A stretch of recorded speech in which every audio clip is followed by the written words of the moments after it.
ஹரி ஓம் ஸ்ரீருத்ரம் விபாகம் 10 மந்திரம் 8 பதப்பிரிவுகள். அதற்கு முன்பாக எல்லோரும் இன்புற்று இருப்பது நினைப்பதே அல்லாமல் வேறொன்றும் அறியேன் பராபரமே. தீர்காயுஷ்மான் பவ, ஸ்திரீபியக தீர்க சுமங்கலி பவ, சர்வவியாதி நிவாரண பிராப்திரஸ்து, சர்வ ஐஸ்வர்யம் சர்வ மங்களானிச்ச அபிவிருத்திர் பவத்து ததாஸ்து. இதை எழுதிய ரிஷி அவர் பேர் வியாக்ரஹ. வியாக்ரஹங்கிறது சம்ஸ்கிருதத்தில் புலின்னு அர்த்தம். சிங்கத்துக்கு லயனுக்கு சிம்மம், அதுக்கு சிம்மம்னு சம்ஸ்கிருதத்தில் வருது இல்லையா, அது மாதிரி. ஆனால் அந்த ரிஷிக்கு கால்கள் அந்த மாதிரி புலி மாதிரி கால்கள் இருந்ததாகவும், அவர் அந்த மாதிரி வேகமாக பாய்ந்து அவர் நடக்கிறதோ, அவர் ஏதாவது பழங்களை பறிக்கிறதோ காட்டுக்குள்ளேயோ ஏதோ அது அந்த மாதிரி பாய்வார். அதனால தான் வியாக்ரஹ வந்தது என்று. பிறகு அவருடைய அந்த சந்தஸ் ஸ்வரம் திருஷ்டுப்பு, காயத்ரி, உஷ்ணுக்கு, அனுஷ்டுப்பு, பிருகதி, பங்கி, திருஷ்டுப்பு, ஜெகதி, 7 சந்தஸில் அது 6வது சந்தஸ் ஜெகதி. தேவதா இவர் தான், ருத்ரன் தான், வசுருத்ர ஆதித்யா. நான் முன்னாடியே சொல்லியிருக்கேன். மந்திரத்தை பார்த்துருவோம். மந்திரத்தை பார்த்துட்டு அதில் பதப்பிரிவுகள்.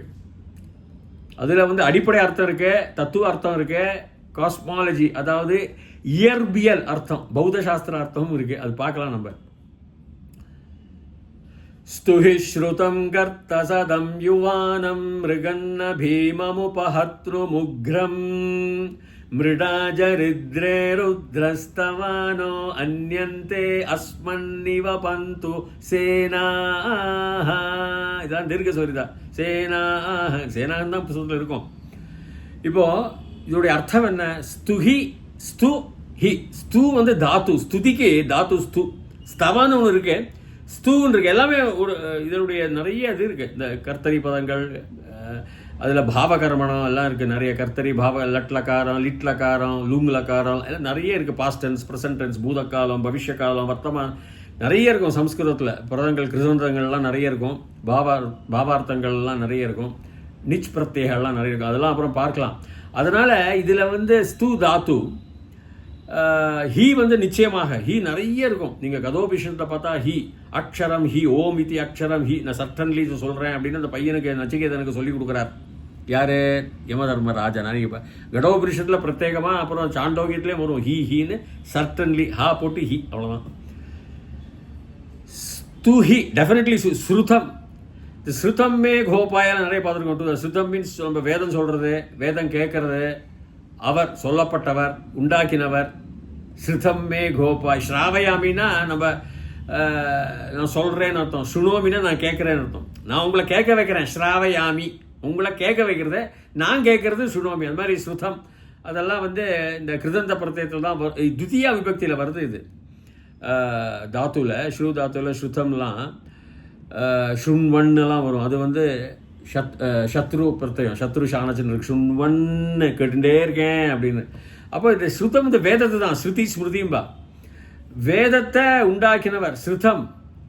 ஸ்து அந்த இது ஸ்துங்கிறது ஸ்துதி இல்லையா, அந்த வேதங்களை தான் ஸ்துதிக்க. வேதங்கள்னு இல்லை, எல்லா மந்திரங்களும் ருத்ரஞ்சமங்கள்லாம் வேதங்களுடைய தைத்திரிய சம்ஹிதாவில் வருது தான். ஆனால் இந்த வேதங்களுடைய ஒரு ஸ்துதி, ஒரு தெய்வத்தை வணங்குதல்னு வச்சுக்கலாம். ஸ்துதி. ஹி டெஃபினெட்லி ஸ்துஹி ஸ்ருதம் கர்த்த சதம். இந்த கர்த்தங்கிறது பெரிய குகை, இல்லைன்னா குழி, கர்த்தம், பிளாக் ஹோல் எல்லாம். கர்த்த சதம். நான் அது இதில் இப்போ கர்த்த சதம்ங்கிறது சேரியட்டர்னு சொல்லலாம், தேரோட்டி, கர்த்த சதம். ஆனால் நீங்கள் பிரபஞ்சம், இயற்பியல், பௌத்த சாஸ்திரத்தில் போனால் கர்த்த சதம்ங்கிறது பிளாக் ஹோல், கருக்குழி பள்ளத்தையே இயக்கக்கூடியவர் தான். அந்த ஹோல் வந்துடும், அந்த குழி வரணும். இங்கே தேர் வருது. எப்படி அதாவது ஒன்று விஞ்ஞான அர்த்தம், ஒன்று சாதாரண அர்த்தம். மக்களுக்கு புரியறதுக்காக சாதாரண அர்த்தம். அதான் நான் முன்னாடி ஒரு உதாரணம் சொல்லியிருக்கேன். எங்கள் அம்மா நம்ம சின்ன வயசில் ஒரு தப்பு பண்ணால் அந்த அம்மா சொல்லுவார், நீ தப்பு பண்ணுற, பகவான் சுவாமி கண்ணை குத்திடுவார், அதனால் பண்ணாத அப்படிமா. அது ஒரு அடிப்படை. 2ஆம் கிளாஸ் பையனுக்கு போய் நம்ம கர்மா தியரி, நம்மளுடைய கர்மாக்களுடைய ஞானங்களை பற்றியெல்லாம் புரியாது. சாதாரண லெவலில் சாதாரண a+b ஹோல் ஸ்கொயர் ஒரு 3ஆம் கிளாஸுக்கு போயிடலாம். அது மாதிரி derivative dy/dx of 2x² 4x அவனுக்கு எப்படி வருதுன்னு தெரியாது. சரி, அது விடுங்க. அதனால் அது நம்ம பார்க்கலாம். கர்த்த சதம், அதான் கர்த்தங்கிறது குழி இருக்கு, சதங்கிறது அந்த குழியில் இருக்கப்பட்டவர், சேரியேட்டர் தேரோட்டி குழியில் இருக்கப்பட்டவர், இல்லைன்னா சேரியேட் தேரோட்டிக்கு கர்த்த சதம் சாதாரண அர்த்தம். கர்த்த சதம் யுவானம் இது எல்லாமே ஐ, இரண்டாம் வேற்றுமை ஒருமை ஏகவச்சனம் ஐ, இரண்டாம் வேற்றுமை உருவு ஐ. யுவானம் யுவன் தான் தாத்து. யுவானத்தை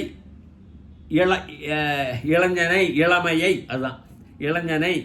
யுவானம் மிருகம், மிருகங்கள், மிருகனை. அனிமல்ஸ்னு ஆங்கிலத்தில் சொல்லுவோம், அனிமலை, அதாவது மிருகத்தை. அதான் மிருகம். தமிழ் மிருகங்கிறது சம்ஸ்கிருதம் மிருகம்தான். மிருகம் தமிழில் மிருகங்கும், இது அதை. மிருகு தான் தாத்து. மிருக மிருக் தாத்து, மிருகம் அதை. மிருகன்னா பீமம். பீமான்னு ஒரு வார்த்தை எடுத்தோம்னா பீமம்னு வந்து விபக்தி ரூபத்தில் ரெண்டாவது வேட்டி அவனை. அதான் பீமங்கிறது ரொம்ப ஆஜான பாகு, ரொம்ப சக்தி வாய்ந்தனால தான் பீமன் நம்ம சொல்கிறோம். பீ தான் பயப்படுதல்னு பீ தாத்து. பீமான்னு இருக்கு. அந்த பீமல் அது பிராதிபதிக்கம் போட்டு நீங்கள் வரைச்ச பீமான்னு வரைச்சா அதை நீங்கள் கான்ஜுகேட் பண்ணினா விபக்தியில் போட்டு பார்த்தோம்னா ரெண்டாவது விபக்தி அந்த பயத்தை, அந்த பயமானவனை, அந்த ஐ வரும். மிருகன்ன பீமம் உப்ப கிட்ட, ஹத்னும் கிட்ட வந்து கொல்லுபவனை. ஹத்னும்னா கொல்லுதலை, கொல்லுதலை ஹத்னும். அது ஹன் தான் தாத்து, கொல்லுதல்னா. இது ஹத்து பிளஸ் உப்ப ஹத்னும். ஹன் பிளஸ் நூன்னு போட்டாச்சுன்னா அது ஹத்னுன்னு வந்துடும். பிளஸ் அம்னு இன்னொரு பிரத்யா வரும். இந்த பிரத்யா வந்து ஆங்கிலத்தில் சஃபிக்ஸும்போம், உபசர்க்கத்தை ப்ரிஃபிக்ஸும்போம். முன்னாடி வருவது ப்ரிஃபிக்ஸ். உபசர்க்கங்கள் 22 உபசர்க்கங்கள் முன்னாடி வந்துடும் வார்த்தைக்கு. அது நான் வரிசையை நான் சுட்டி காட்டுறாங்க. அங்கே வார்த்தைக்கு முன்னாடி ஒரு இங்கே ஒரு நிவா பந்துன்னு வரும் பாருங்க. நீ வந்து உபசர்க்கம் முன்னாடி வந்துடும். அகெயின் அண்ட் அகெயின், திரும்பி மறுபடியும் அதான் நீ. இப்போ இங்கே எப்படி வருது? பீமம் உபஹத்துனும், கிட்ட வந்து கொல்லுபவனை. உக்ரம், உங்களுக்கு அதை சொல்லலாம். உபஹத்துனும் உக்ரன் வரும். உபஹத்துனும் உக்ரம், உக்ரமானவனை. நங்கிறது வேண்டாம். எப்படி வருது? ஸ்துஹி ஸ்ருதம் கர்த்த சதம் யுவானம் பீம உப ஹத்னும் உக்ரம். சரிதானா? மிருடாஜரித்ரே ருத்ரஸ்தவானோ அன்யந்தே அஸ்மன் நிவபந்து சேனா. மிருடாஜரித்ரே, மிருடா வந்து கருணாகரா. அது வந்து ஸ்ரீலிங்கத்தில் மிருடான்னு வரும். ஹே கருணாகரா, அதை சம்போதனை இதுன்னு சொல்கிற மாதிரி வச்சுக்கலாம். விழிவேற்றுமை. கருணாகரா மிருடாஜரித்ரே. ஜரித்ரு, திரு தாத்து வந்து மாத்ரு பித்ருன்னு சொல்கிறோம். பித்ரே பிதாவுக்கு, பிதாவிற்காக. மாத்ரே மாதாவி.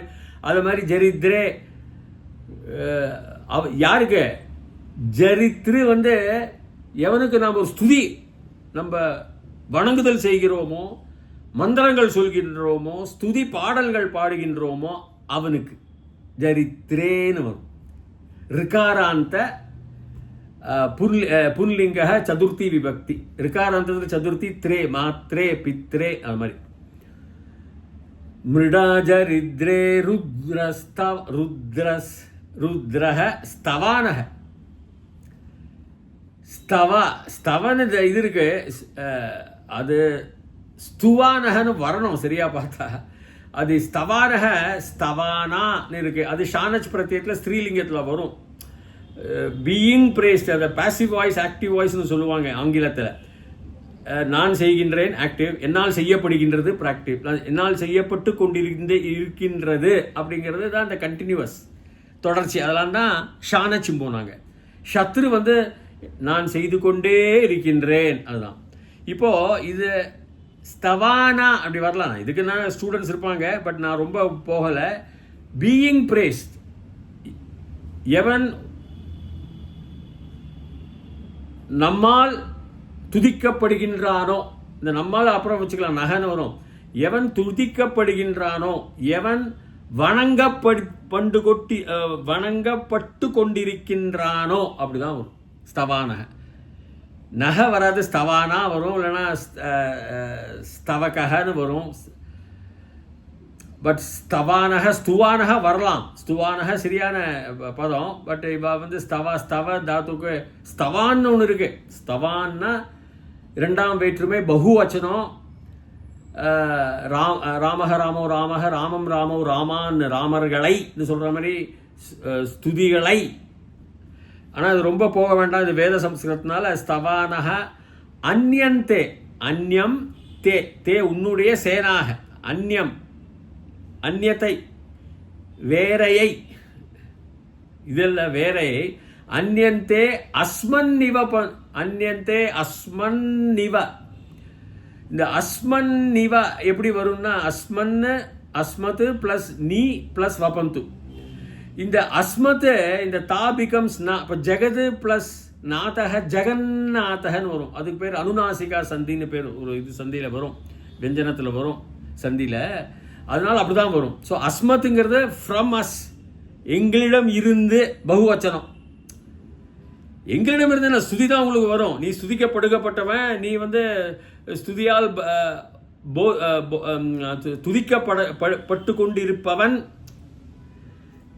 ஸ்தவானக ஜரித்ரே ஸ்துதிக்கப்படுகின்றவன், ஸ்துதிக்காக, ஸ்துதிக்கு, ஸ்துதிக்கப்படுபவனுக்கு, படுபவனுக்காக, இப்படியெல்லாம் இந்த ஜரித்ரே ஸ்தவானக அர்த்தத்தில் பகவானை சொல்கிறோம் கருணாகரான்னு. என்னன்னா இப்போ நிவா பந்து நீங்கிறத மறுபடியும் திரும்பியும் வப்பந்துனா நான் உங்களை கேட்டுக்கொள்றாரு. வப்பந்துனா வபந்து அப்படின்னா லோட் லகாரம். கர்த்தரி பதத்தில் லோட் லகாரம்னா ஆக்யா, கமாண்ட், ஷுட்னு அர்த்தம். பிரதமா தேர்ட் பர்சன் பகுவச்சனம். வப்பந்துனா என்ன, ரெண்டு அர்த்தம் ஒன்று இருக்கு. வப்பந்துனா அகம் மம சிரசி வப்பனம் கரோமின்னா ஹெட்டை ஷேவ் பண்ணிக்கிறாள். முண்டையாமின் இந்த மங்ஸ்லாம் இருக்காங்க இல்லையா, சன்னியாசிகள்லாம், அவெல்லாம் ஷேவ் பண்ணிப்பா இல்லையா, வப்பனம் பண்ணிப்பா. அது வப்பனங்கிற சாதாரண அர்த்தம் தான் அது. ஆனால் இன்னொரு பேரலல், அது மாதிரி முக்கியமான ஒரு அர்த்தம் இருக்கிறது விதைக்கிறது, சோயிங், பிளான்டிங் எல்லாம் சொல்லுவோம். பீஜானி மட்டும் இல்லை, எதுவும் ஒரு மனசில் ஒரு நல்ல எண்ணத்தை விதைக்கிறதுக்கு அது நம்ம சீடு, நம்ம விதையை கொண்டு விதைக்கிறதுல நம்ம மனசில் நல்ல எண்ணங்கள் அங்குரித்தம் வரட்டும், தோன்றுதல் வரட்டும், தோற்றுவிக்க வேண்டும், அப்படிலாம் வரைச்ச இந்த வப்பனத்தை நம்ம நிவபந்து. அதை உன்னுடைய சேனாக பகுவச்சனம். அஸ்மத் நிவபந்து எங்களுடைய இதுக்கு அந்நியம் உன்னுடைய சேனா. இப்போ இந்த அஸ்மத் வந்து எங்களிடமிருந்து உனக்கு கிடைக்கின்ற இந்த ஸ்துதி.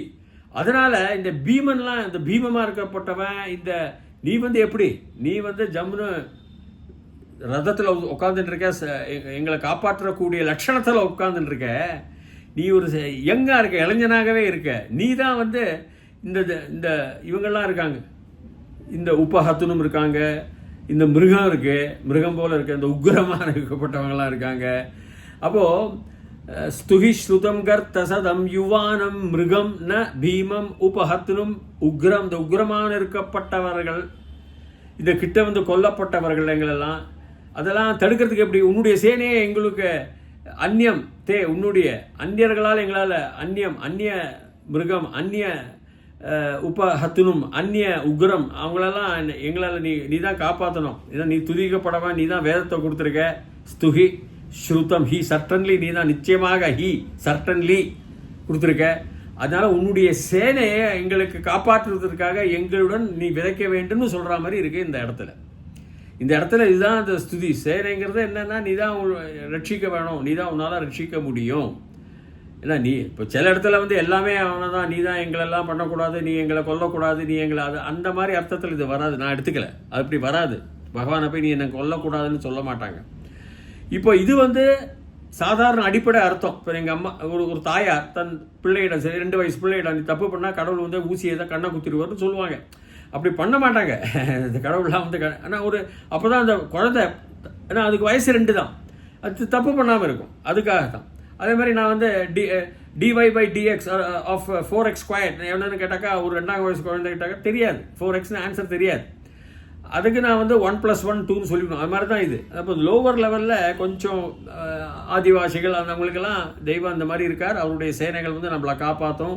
எவ்வளோ பெரிய எதிரி வந்தாலும் சரி, எவ்வளோ கிட்ட வந்து நம்மளை கொல்ல வந்தவனாலும் சரி, இல்லை உக்ரமானவன் இருந்தாலும் சரி, அவன் பீமமாக இருந்தாலும் சரி, அதெல்லாம் அவர் நம்முடைய சேனைகள் நம்ம கூட வந்துட்டு இருந்ததுனால நமக்கு பயப்பட வேண்டான்னு கிராதாஷ்டகத்தில் அர்ஜுனனுக்கும் சிவபெருமான் நடந்த யுத்தம் சொல்கிற மாதிரி சொல்கிறாங்க அவங்க. அதாவது இப்போ பிரபஞ்சத்தில் எப்படி வரும்னா, இப்போது கர்த்த சதம், பிளாக் ஹோல், கருங்குழி, அந்த கருங்குழியில் அவர் இயங்குறார், சுவாமி இயங்குறார். கருங்குழிகளை ரொம்ப பெரிய கிராவிட்டி, அது ரொம்ப பீமம், ரொம்ப பவர்ஃபுல், ரொம்ப உக்ரம், அது ரொம்ப உக்ரம்.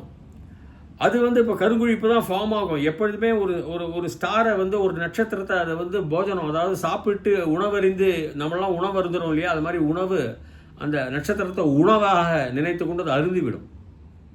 கிராவிட்டினால், காந்த சக்தியினால் நாம் எல்லாரும் உணவு அருந்துவது போல நட்சத்திரங்களை உணவாக அருந்தி கொண்டிருக்கின்றது, சாப்பிட்டு கொண்டிருக்கின்றது இந்த கருங்குழி. அதனால தான் இந்த குழி, கர்த்தங்கிறது குழி, கேவ், குஹை, அதில் இருக்கப்பட்டவன் சிவபெருமான் சதசா இருக்கான் அப்படின்னு உள்ள இயற்பியல் அர்த்தம் மூலமாக தத்துவ ஞானத்தை நம்ம எடுத்துக்கணும். ஏதாவது காப்பாற்றலாம் தான். ஏன்னா எல்லாமே அழியக்கூடியது தான். எல்லா அழியக்கூடிய பொருள்களும் பயங்கரமாக இருக்கும். அவனுடைய சேனைகள் நம்மள் இருந்தால் தான் நாம் அவனுள் ஐக்கியமாகிவிட்டு திருமூலர் கூறுவது போல், திருமூலர் இயற்றுவது போல் சிவஜோதியில் நாம் ஐக்கியமாகி விட வேண்டும். அவன் ஆட்கள், சிவனுடைய சக்திகள். சேனாங்கிறது என்ன? படைகள்னு எடுத்துக்கலாம் சாதாரண அர்த்தத்தில். இது சாதாரண அர்த்தம் இல்லை. படைகள்னா எல்லாவித சக்திகள், பிரபஞ்சத்தில் வீற்றிருக்கும் எல்லாவித ரசாயன சக்திகள், இயற்பியல் சக்திகள், காந்த சக்திகள், எல்லாவித சக்திகளும் இந்த பிரபஞ்சத்தில், இந்த உலகத்தில், இந்த யூனிவர்ஸ் என்று கூறப்படும் இந்த பிரபஞ்சத்தில் இயங்கிக் கொண்டிருக்கின்றன. அதுதான் பெரிய சேனை. அதில் நல்ல சக்திகள், matter, antimatter, dark energy, light energy, எல்லாம் பல சக்திகள் இருக்குது. எல்லாத்துக்கும் சக்தி இருக்குது. தீய சக்திகள் நம்மளை இது பண்ணாமல் இருக்கிறதுக்கு நம்ம சரீர சுத்திக்கும் நம்ம ஆத்ம சுத்திக்கும் தான் சிவபெருமானை வேண்டிக்கிறோம். இந்த ஸ்துதி மூலமாக, அதுதான் சுத்தம். இந்த வேதங்கள் மூலமாக, இந்த ஸ்ருதி ஸ்மிருதிங்கிறத மண்டையில் வச்சு ஞாபகமாக வச்சுக்கணும் நம்ம. ஸ்ருதி, அப்போ தான் வேதங்கள் வரும். ஸ்ருதி ஸ்மிருதி மூலமாக நிச்சயமாக அதுதான். அப்படி போனால் தான் நீங்கள் அந்தந்த அலைவரிசையில் நீங்கள் செல்லுவீர்கள். அந்தந்த அலைவரிசையில் நீங்கள் செல்வீர்களேயானால் அந்தந்த இயற்பியல் சக்திகளை நீங்கள் நாடுவீர்கள், அணுகுவீர்கள். அந்த திசையில் நீங்கள் அணுகினால் உங்களுக்கு அந்த சக்தியின் பிடித்தம் கிடைக்கும். சக்தியின் எய்வு, அம்பு எய்வது போல் சக்தியின் ஏவுகணைகள் உங்கள் உடம்பில் ஏறும், பாயும். அப்பொழுது நீங்கள் சிவன் இருக்கும் மாதிரி சிவனிடம் நீங்கள் ஐக்கியமாகி விடுவது போல, அவனின் சக்திகளில் நாம் ஐக்கியமாகி விடுவது போல உள்ள ஒரு மந்திரங்கள் தான் இந்த அலைவரிசையில் நாமை செல்ல தூண்டுகின்றது மட்டுமல்லாமல் செயல்படக்கூடிய வழிகளை காட்டுகின்றது. இந்த அலைவரிசையில் போனால் தான் வாய்ஸ் ஆஃப் அமெரிக்கானா ரேடியோ வேணும், கரண்ட் வேணும், அன்றைக்கி சொன்ன மாதிரி ஞாபகம் இருக்கணும், சுற்றின்னு இருந்தால் டக்குன்னு நமக்கு யோகம் இருந்தால் அது நம்ம கவனமாக இருக்கணும், அது வரும். அதே மாதிரி தான் அந்த கவனமாக நம்ம அந்த மந்திரத்தை, இந்த ஸ்ருதிகளெல்லாம், இந்த வேதங்கள்லாம் நாம் சொல்லுவோமே ஆனால், நாம் பஜனை செய்வோமே ஆனால், அந்த சக்திகளில் நாம் சென்று சிவனின் சக்திகளுக்கு அடிப்படை இதான் இயற்பியல் மூலமாக அந்த ரிஷிகள் நமக்கு கூறவிருக்கும் அந்த தத்துவ ஞானங்கள். இயற்பியல் என்ன சொல்லலாம், சயின்ஸ் இன் ஃபிசிக்ஸ், மெட்டாஃபிசிக்ஸ்னு சொல்லுவாங்க ஆங்கிலத்தில். இந்த ஸ்பிரிச்சுவாலிட்டி இன் ஃபிசிக்ஸில் இருக்கணும், ஸ்பிரிச்சுவாலிட்டி இன் பக்தியில் இருக்கணும். அதை சில பேருக்கு நாம் இயற்பியல் மூலமாக, ஃபிசிக்ஸ் மூலமாக, பௌத்த சாஸ்திரம் மூலமாக விளக்கலாம். சிலவர்களுக்கு நாம் அடிப்படை விளக்கத்தினால் விளக்கலாம். சிவபெருமான் அவர் ரதத்தில் உட்கார்ந்து கொண்டிருக்கிறார், சர்வசக்திகளை வாய்ந்தவர், அவர்களுடைய படை இருக்கின்றது, அவர் கோபம் உள்ளவர், அவர் எல்லாவரையும் அழிக்கக்கூடியவர். அந்த விதமான ஒரு இடத்துல போகலாம். ஆனால் இது காஸ்மாலஜி தான், இது பிரபஞ்சத்தில் விளக்குகின்ற அவருடைய சிவசக்தி தான் இந்த மந்திரங்கள் எல்லாம். ஆனால் நாம் சொல்வோமே, ஆனால் அதில் எல்லாத்துலேயும் பக்தி இருக்குது. இது நம்முடைய மனதை சுத்தப்படுத்தி நாம் அந்த அலைவரிசையில், அந்த எனர்ஜி, அந்த நேர்மறை சக்திகளில் நாம் செல்வோம். அந்தந்த வழிகளில் நாம், அந்தந்த பாதைகளில், திருப்பதி போக வேண்டும்னா இந்த பக்கமாக போனோம், திருவள்ளூர் வழியாக போனோம் என்று நாம் கூறலாம். நம்ம போய் கன்னியாகுமரி வழியாக திருப்பதிக்கு போக முடியாது. அதுதான் அதே மாதிரி தான் அந்த சரியான வழிகளை நாம் செல்ல வேண்டும் என்றால் இந்த மாதிரி இந்த ருத்ர ஜபங்களை நாம் கூற வேண்டும், ஸ்ருதம் செய்ய வேண்டும், கேட்கவும் வேண்டும். செய்வீர்களே ஆனால் சிவனுடன் ஐக்கியமாவதற்கு எல்லாவிதம் இல்லாவிடில் மாயை தான். இத்துடன் இந்த இதை முடித்துக் கொள்கிறேன். மீண்டும் பார்க்கலாம். தயவுசெய்து என்னுடைய சேனலை நீங்கள் பதிவு செய்வீர்களே ஆனால் தொடர்ச்சியாகவே என்னுடைய அடுத்த 9வது மந்திரத்துக்கு வருகின்றோம், பார்க்கலாம். அதுவரைக்கும் பூயாத் தாவத் சுபமங்கலம். ஹரி ஓம்.